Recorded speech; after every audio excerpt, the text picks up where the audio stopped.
मोदी के भक्तों से बात करिए, अंधभक्तों से बात करिए, समर्थकों से बात करिए, और बात अगर आप करेंगे महंगाई को लेकर के, बेरोजगारी को लेकर के, तो उनकी यही तीन चार तर्क होते हैं कि मोदी ऐसे छोटे मोटे काम करने के लिए देश का प्रधानमंत्री नहीं बना है।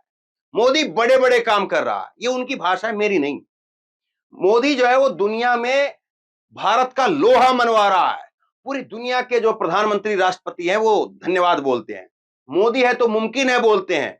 मोदी दुनिया में डंका बजा रहे, बोलते हैं। और चौथी पॉइंट बोलते हैं कि मोदी है तो देश सुरक्षित हाथों में, मजबूत हाथों में।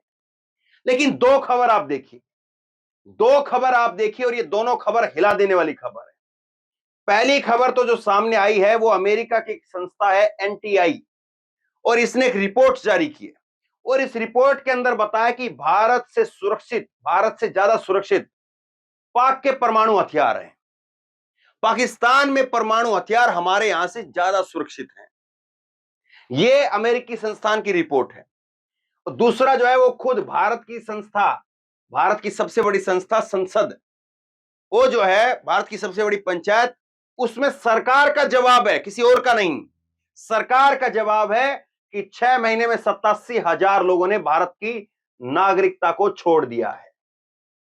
एक तरफ तो मोदी जाकर के माहौल बनाते रहते, मोदी कहते हैं कि हम एनआरआई को वापस लेकर के आएंगे, हमने एनआरआई के लिए ये कर दिया है, हम जो स्टार्टअप इंडिया लेकर के आ रहे हैं, skill India, make in India, तमाम तरह की बातें कहते हैं। लेकिन किसी को कितना विश्वास है? और जो एनआरआई यहां पर खड़े होकर के मोदी मोदी मोदी मोदी के आपके नारे टीवी पर आपको दिखाई देते हैं, वो तो वापसी आना बहुत दूर की बात हो गई है। जो यहां पर है वही छोड़ करके जा रहे हैं। और ये आंकड़ा मैं आपको दिखाऊंगा कैसे साल दर साल बढ़ता जा रहा है। कितनी हिला देने वाली खबर है। और इसके पीछे वजह क्या है वो भी टटोलिएगा कि आखिरकार वजह क्या है, कि क्यों आखिरकार लोग जो हैं वो देश छोड़ करके जा रहे हैं। लेकिन यह खबर बहुत चिंता पैदा करती है कि हमारे परमाणु हथियार सुरक्षित नहीं है। हमारे परमाणु हथियार पाकिस्तान से भी सुरक्षा के मामले में पिछड़ गए हैं। और सोचिए, अगर देश के परमाणु हथियार सुरक्षित नहीं है तो आम आदमी की फिर कहां पर बात होगी। अब अगर कोई कहे कि ये देखिए, ये संस्था तो मोदी को बदनाम करना चाह रही है, ये अमेरिकी संस्था है, और मोदी जी अभी अभी अमेरिका की राजकीय यात्रा पर गए थे, तो फिर वो कैसा जो है वो यात्रा, और कैसी फिर वो बात। मोदी जी को कायदे से यहां पर फोन करके पूछना चाहिए कि भाई जो बाइडेन साहब, ये कौन सी क्या संस्था है, ये बता रही है कि पाकिस्तान के हथियार ज्यादा सुरक्षित हैं, हमारे नहीं है। यहां पर पूछना चाहिए, जरा विदेश मंत्रालय को पूछना चाहिए, या खंडन करना चाहिए। अभी खंडन शायद हो सकता है इसका आ जाए, लेकिन अभी अभी जो खबर जो आई है वो मैं आपको बता रहा हूं, आज की खबर है। तो सोचिए किस तरह से जो है वो देश चल रहा है। एक तरफ तो आप कहते हैं पूरी दुनिया में हम डंका बजा रहे, डंका बजा करके लौट रहे हैं हम लोग, ठीक है। पूरी मीडिया कह रही है कि आपको जो है वो थैंक यू मोदी बोल रहे पूरे दुनिया, लेकिन आपके लोग आपको टाटा बाय बाय बोल रहे हैं। टाटा मोदी जी, बाय बाय मोदी जी, हम जा रहे हैं, हम जा रहे हैं, हम जा रहे हैं, और वो चले गए। और एक दो नहीं, 1,000 2,000 नहीं, लाखों की संख्या में लोग छोड़ करके जा रहे हैं। और ये 87,000 तो केवल 6 महीने में है। ये आंकड़ा आप देखेंगे तो कैसे बढ़ रहा है। और दूसरी जो और हैरान कर देने वाली चीज है वो ये आंकड़े हैं। एक तरफ तो ये आंकड़े हैं जो 7,88,284 लोग वो भारत से छोड़ करके, भारत की नागरिकता को छोड़ करके अमेरिका के अंदर सेटल हो गए हैं। जबकि भारत में आने वाले लोगों की संख्या आप देखिए, भारत में कितने लोग आ रहे हैं, लाख 2 लाख की नहीं, 93 यानी 100 लोग भी नहीं आए। 2015 में 100 लोग भी नहीं आए, 93 लोग आए। फिर 2016 में 100 का आंकड़ा क्रॉस हुआ, 150 के करीब लोग आए। 2017 में 200 लोग जो है नहीं हो पाए, 175 पर रह गया। 2018 में 129, 2019 में 113, 2020 में 27 केवल, 2021 में 42 और 2022 में 60 लोग केवल आए। ये जो है 1,000 भी लोग जो है वो मोदी के समय पर आए नहीं बाहर से, और यहां पर 17 लाख लोग चले गए। 17 लाख, बहुत हैरान कर देने वाला आंकड़ा है। 87,000 तो केवल 6 महीने में गए हैं। बाकी टोटल अभी तक 2011 से 17,50,000 लोग जा चुके हैं, टाटा बाय बाय कह चुके हैं। 1,000 लोग हमारे यहां पर आए नहीं हैं। और 2021 में जो विदेश मंत्रालय का जो ये डाटा है, ये बताता है कि 17 लाख लोग, 17 लाख, जिसमें से 7,88,000 लोग जो है अमेरिका में, और ऑस्ट्रेलिया के अंदर 23,000 लोग, ब्रिटेन के अंदर जो है वो 14,000, कनाडा के अंदर 21,000। तो पहले नंबर पर जो है वो अमेरिका में लोग जा रहे हैं, दूसरे नंबर पर ऑस्ट्रेलिया में, तीसरे नंबर पर कनाडा में, और चौथे नंबर पर ब्रिटेन के अंदर। तो ये लोग निकल रहे हैं यहां से। क्यों निकल रहे हैं? क्योंकि आप यहां पर हिंदू मुस्लिम करते रहिए। आप यहां पर जो है किसी की दाढ़ी टोपी देख करके जो है, उत्तराखंड के अंदर क्या हुआ अभी? उत्तराखंड में यही तो हुआ ना कि सारे जो है मुल्ले खाली कर दो, इतने दिन का समय, इतने टाइम का समय, निकल जाओ। वहां पर वो कुछ दुकानें थी, 700 में से कुछ, मेरे को अभी ठीक से याद नहीं आ रहा, 700 में से कुछ 50-100 के करीब दुकानें थी। और एक लड़की का जो है वो केस होता है, और वो लड़की के केस में हिंदू मुसलमान का लव जिहाद का मामला दिया और छोड़ दिया।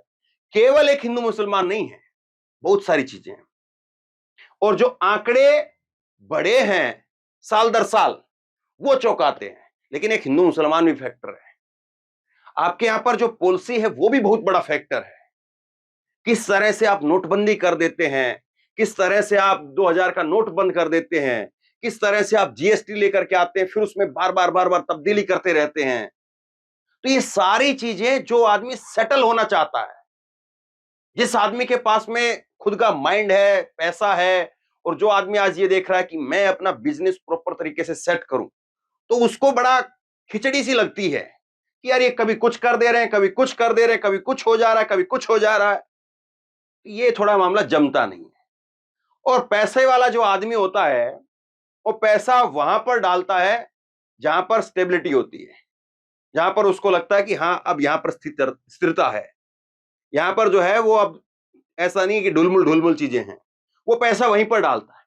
मसलन मैं आपको एक जो है उदाहरण देता हूं कि किसी आदमी ने बहुत बड़ी फैक्ट्री लगानी है कहीं पर, तो वो आदमी जो है वो जमीन देखेगा। वो आदमी जो दिल्ली एनसीआर में गाजियाबाद की तरफ जाएगा, नोएडा की तरफ जाएगा, फरीदाबाद की तरफ जाएगा, गुड़गांव की तरफ जाएगा, दिल्ली की तरफ जाएगा, फिर उधर जो है वो बहादुरगढ़ की तरफ जाएगा, रोहतक की तरफ, सोनीपत की तरफ। वो घूम करके जो है वो 100 किलोमीटर के एरिया में घूम करके देखेगा। और वो फिर ये देखेगा कि यूपी की सरकार का जो है वो कानून व्यवस्था, और यूपी की सरकार की जो पॉलिसी है, जो सर्टिफिकेट वगैरह इश्यू करना, ये सब सारी जो चीजें हैं वो ज्यादा अच्छी हैं, हरियाणा में चीजें ज्यादा अच्छी हैं, या फिर दिल्ली में ज्यादा चीजें अच्छी हैं। वो तोलता है चीजों को। फिर उसके बाद देखता है पानी कहां पर अच्छा है, एटमॉस्फेयर कहां पर अच्छा है, रोड की कनेक्टिविटी कहां पर अच्छी है, बिजली की कनेक्टिविटी कहां पर अच्छी है, लेबर कहां से जो है वो अच्छी मिल सकती है। ये सारे चीज को जो है, सारे फैक्टर को वो तोलता है, और उसके बाद में फिर वो पैसा लगाता है। ऐसा नहीं कि किसी ने मुंह उठाया और वो चला गाजियाबाद के अंदर जो 200 करोड़ रुपए लगा दिए, या मुंह उठा करके वो दिल्ली के अंदर 200 करोड़ रुपए लगा दिए, और फिर पता चला कि यहां तो बहुत सारा झमेला हो रहा है। वो 200 करोड़ में से 1 करोड़ रुपए पहले खर्च करता है, सर्च के लिए खर्च करता है कि सर्च करो कहां पर ज्यादा अच्छा है। तमाम एजेंसियों से, अलग अलग चीजों से जो है वो लोगों से जो है राय मशवरा करता है, चीजों को सर्च करवाता है। फिर उसके बाद में पैसे को जो है 200 करोड़ रुपए फिर वहां पर एक जहां पर वो समझता है कि यहां पर चीजें मुकम्मल है, वहां लगा देता है। अब देखिए जरा आंकड़ा, आंकड़ा देखिए कैसे बढ़ रहा है। सरकार से दरअसल सवाल पूछा गया था, संसद में सरकार ने इस जवाब को दिया है। सरकार ने जो है सरकार से जो है सवाल पूछा। सवाल भी किसने पूछा? सांसद पी चिदम्बरम, जो कि कांग्रेस के नेता रहे और पहले वित्त मंत्री रहे, कांग्रेस के कद्दावर नेता। उन्होंने सवाल पूछा। उन्होंने सवाल किया कि विदेश मंत्री से कि पिछले 3 साल में कितने भारतीयों ने नागरिकता छोड़ी है, ये सवाल। और सवाल का जवाब जो है वो आंकड़ों पर देना पड़ता है। और किन देशों के अंदर उन्होंने नागरिकता हासिल की है। क्या नागरिकता छोड़ने वालों की संख्या पिछले 12 साल में सबसे ज्यादा है?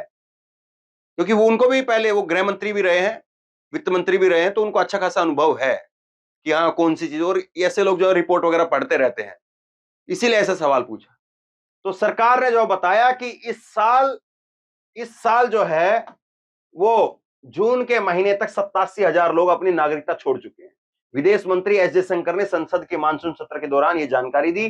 संसद को दिए एक लिखित जवाब में एस जयशंकर ने कहा 2011 से लेकर के अब तक 17.5 लाख लोग वो भारत की नागरिकता छोड़ चुके हैं।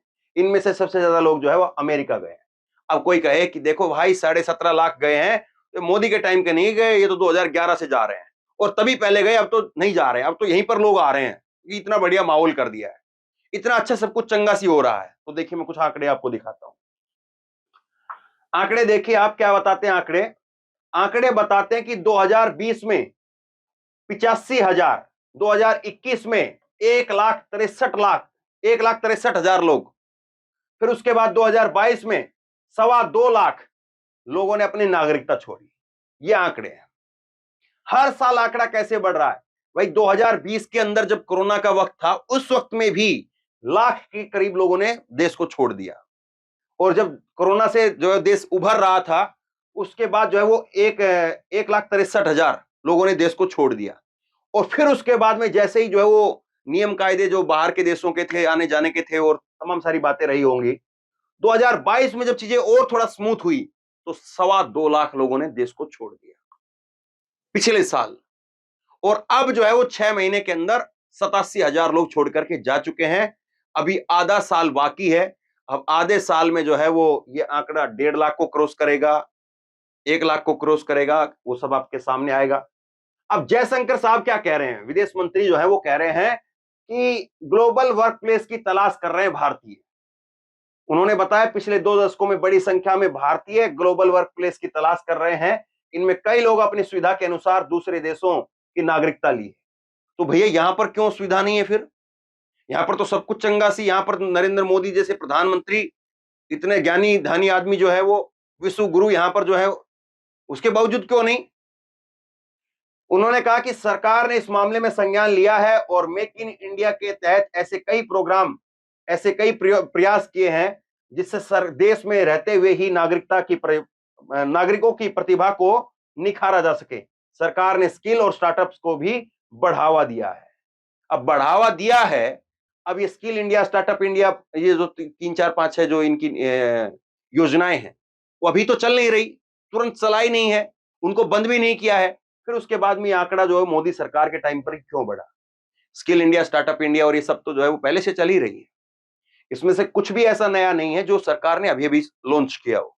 मेक इन इंडिया बहुत समय से चल रहा है, एग्जैक्ट मैं अभी थोड़ा आपको नहीं बता पाऊंगा, लेकिन मेक इन इंडिया बहुत पुराना है। ये संभवतः जो है वो मेक इन इंडिया 2015-16 के आसपास का होगा। फिर वो स्किल इंडिया, स्टार्टअप इंडिया, ये तभी लेकर के आए थे ये सब। 2014 में आते इन्होंने ऐसा जो है एक चकाचौंध पैदा किया कि पता नहीं क्या होने वाला है, लेकिन सबकी हवा निकल गई। अब इनको कोई पूछता ही नहीं स्किल इंडिया का क्या हुआ, मेक इन इंडिया का क्या हुआ, स्टार्टअप इंडिया का क्या हुआ। मेक इन इंडिया के तहत तो बात याद आती है कि इन्होंने राफेल विमान जो है वो बनाने का ठेका किसको दिलवा दिया?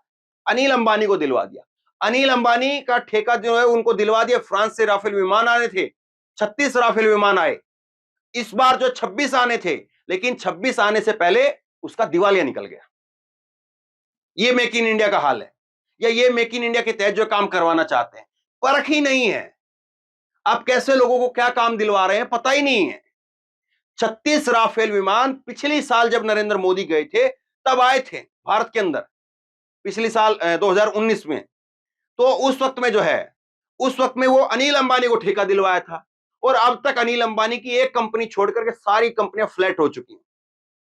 सब कंपनियां घाटे में चल रही हैं, दिवालिया निकला हुआ उसका एक तरह से। अनिल अंबानी का, मुकेश अंबानी अलग है, अनिल अंबानी अलग है, उसी का सगे भाई हैं दोनों, धीरू भाई अंबानी के बेटे। लेकिन अब जब 26 विमान और आ रहे हैं तो फ्रांस की कंपनी कह रही है कि हम इस बार जो है कोई नया पार्टनर देखेंगे। ये क्या कहेंगे इसको आप। खैर अब आगे देखिए, जयशंकर जो है गजब बात कह रहे हैं। वो कह रहे हैं कि प्रवासी जो भारतीय हैं भारत में, विदेश में हमारी संपत्ति है। मतलब जो आदमी छोड़ करके चला गया है यहां से, जो आदमी यहां पर रहता, यहां पर कमाता, यहां पर खाता, तो यहां पर जो है वो खर्चा करता, और यहां पर टैक्स कलेक्शन वगैरह सब कुछ जो है उसकी जो जो उसका ज्ञान है, जो उसका टैलेंट है, वो भारत के काम आता। जो आदमी यहां से अपना बोरिया बिस्तर समेट करके बाहर चला गया, अब उसका जो है हमको क्या मिलेगा? उसने भारत की नागरिकता ही छोड़ दी, तो भारत को मिल क्या रहा है? बस वो केवल ये मिल रहा है क्या कि आप जो है वो अपनी एक वो जो प्रोग्राम करवाते हैं मोदी वगैरह का, जो वो उसमें मोदी मोदी करने के लिए आ जाएंगे क्या? जयशंकर कह रहे हैं कि विदेश में मौजूद भारतीय समुदाय हमारी संपत्ति है, हम उनसे बेहतर रिश्ते बनाने के लिए लगातार कदम उठा रहे हैं। उन्होंने कहा कि सरकार ने भारतीय प्रवासियों के साथ में जुड़ने के लिए कई बदलाव लागू किए हैं। अब देखिए, ये टेक्निकल चीजें इनकी होगी, ये कई बदलाव जो है वो ऐसे घुमा करके छोड़ देते हैं कि हाँ कुछ क्या कर रही है सरकार, लेकिन पता नहीं चलता है लोगों को कि कर क्या रही है। स्किल इंडिया, स्टार्टअप इंडिया, ये तो मैंने आपको बता दिया, वो है ही कहां पर, धरातल पर। तो ये कई बदलाव, कई चीज हो रही है, बहुत हो रहा है, ये ऐसी चीजें लफाजी वाली। वरना सरकार अगर बोले तो सरकार आंकड़ों के साथ बोले। ये होता है कि ऐसे हवा में जो है वो चीजों को उछाल देना, आदमी को समझ में नहीं आए, बात निकल गई। या तो तरीके से बताए 10 पॉइंट ये हुआ है, 15 पॉइंट ये हुआ है, ये 15 सूत्रीय कार्यक्रम है, उस पर हम काम कर रहे हैं, 10 सूत्रीय ये कार्यक्रम है, हम उस पर काम कर रहे हैं, और इसमें हमें इतनी सफलता मिली है, हम ये किया है, हम वो किया है। फिर आगे कह रहे हैं कि प्रवासी भारतीय हमारे लिए एसेट हैं और हम उनके जरिए देश के विकास के लिए कदम उठाते रहेंगे। तो खैर, सरकार का अपना पक्ष है, बाकी तो पक्ष जनता भी अपना भी तय करती है, और आप लोग तय करिए और बताइए। देखिए, भारत के लोग हैं, भारत के लोग भारत की एक तरह से संपदा हैं। भारत के आदमी जो हैं वो भारत की ताकत है। वो ऐसे नहीं है कि यहां से जो ये लोग गए हैं, अमेरिका में जो आदमी जाकर के सेटल हो रहा है, वो ऐसा नहीं है कि यहां पर जो है वो गुजर बसर ही नहीं हो रहा था उसका, वो तो लाचार था, ठीक है, यहां से जो भिखमंगा था कोई, वो निकल गया तो अच्छा हुआ।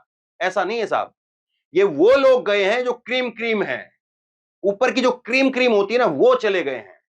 अब जो भिखमंगा टाइप आप जिसको कहते हैं, या जो भक्त कहेंगे, वैसे तो खैर कोई नागरिक भिखमंगा नहीं कहना चाहिए किसी को, लेकिन एक उदाहरण के तौर पर समझाने के लिए मैं आपको बता रहा हूं। जिसको आप खस्ता हालत में मान रहे हैं, लचर हालत में मान रहे हैं, तो उसकी तो हालत ये नहीं होगी कि वो कहीं यूपी बिहार से, कहीं जो है वो बंगाल से, या कहीं और जो है वो मध्य प्रदेश के किसी इलाके से, पिछड़े इलाके से वो उठ करके वो जो है वो किसी मुंबई में चला जाए, किसी मेट्रोपॉलिटन सिटी में चला जाए, बेंगलुरु में चला जाए, सेटल हो जाए, दिल्ली में आकर के सेटल हो जाए। आपको लगता है वही आदमी जाकर के बेंगलुरु में सेटल हो सकता है जिसको कुछ टेक्नोलॉजी का ज्ञान होगा, कुछ पढ़ा लिखा होगा, जो वहां के जाकर के नौकरी कर सकेगा, वही आदमी वहां जाकर के सेटल होगा। और जिस आदमी के पास नॉलेज ही नहीं है, जिसको ज्ञान ही नहीं है, वो बेचारा क्या करेगा? वो वहीं पर रहेगा, वो वहीं पर जो है वो 1000 रुपए उससे किराया वो ले रहा है, खर्च उधारी ले रहा है, वो सिलेंडर खत्म हो गया तो 500 रुपए उससे लिए हैं, 1500 उससे लिए हैं, जब जाकर के वो रसोई का खर्चा चला रहा है वो आदमी। और जो क्रीम है, जिसके पास पैसा है, जो यहां से गए हो, आप मान करके चलिए लखपति तो जरूर हैं, वरना करोड़पति भी बहुत सारे लोग होंगे। वहां पर जाकर के सेट होना, पैसा लगाना, ऐसा नहीं है कि आप जो है वो 10,000 रुपए जेब में लिए और चलो अमेरिका चलते हैं, ऐसे थोड़ी ना होता है साहब। अब जरा सोचिए देश का कितना नुकसान है। अगर लाखों रुपए की आमदनी वाले लोग अगर भारत को छोड़ करके अगर विदेशों में शिफ्ट हो रहे हैं, दूसरे मुल्कों में शिफ्ट हो रहे हैं, और हमारे यहां पर क्यों नहीं आ रहे हैं साहब? हमारे यहां पर जो है वो चीजें क्यों नहीं हो रही है? हमारे यहां पर तो 1000 की संख्या में भी लोग नहीं आए।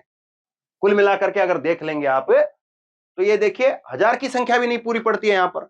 शेयर कीजिए इस खबर को, लोगों तक पहुंचाइए, ताकि लोगों को कुछ दिमाग की खिड़की खुले, सोचे समझे। और इसी तरह की तमाम खबरों के लिए ऑनलाइन न्यूज इंडिया को सब्सक्राइब कीजिए। अगर वीडियो फेसबुक पर देख रहे हैं तो फेसबुक पर हमारे पेज को लाइक कीजिए, फॉलो कीजिए। धन्यवाद।